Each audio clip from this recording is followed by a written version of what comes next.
பல்வேறு சர்ச்சைகளுக்கு மத்தியில் விவாதங்களுக்கு மத்தியில் விபிஜி ராம்ஜி மசோதாவிற்கு குடியரசுத் தலைவர் ஒப்புதல் அளித்துள்ளார். மகாத்மா காந்தி தேசிய ஊரக வேலை திட்டத்தில் மாற்றங்களுடன் கொண்டுவரப்பட்ட விபிஜி ராம்ஜி மசோதாவிற்கு குடியரசுத் தலைவர் திரௌபதி முர்மு ஒப்புதல் அளித்துள்ளார்.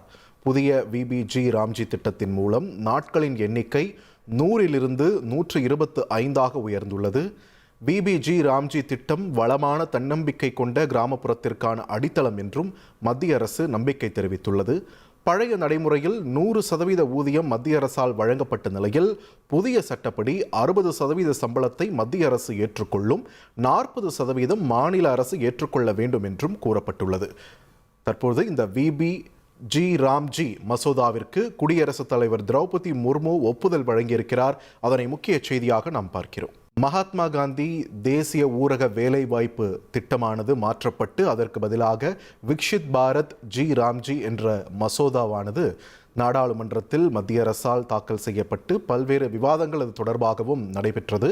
இந்நிலையில் அந்த விக்ஷித் பாரத் ஜி ராம்ஜி மசோதாவிற்கு குடியரசுத் தலைவர் திரௌபதி முர்மு ஒப்புதல் வழங்கியிருக்கிறார். மக்களவையில் மசோதா தாக்கல் செய்யப்பட்டு நிலையில் தற்பொழுது குடியரசுத் தலைவரும் அதற்கு ஒப்புதல் வழங்கியிருக்கிறார்.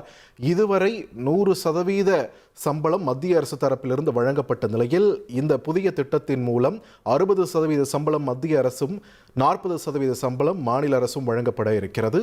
100 நாள் 125 பணி நாட்களாக அதிகரிக்கப்பட்டிருக்கிறது.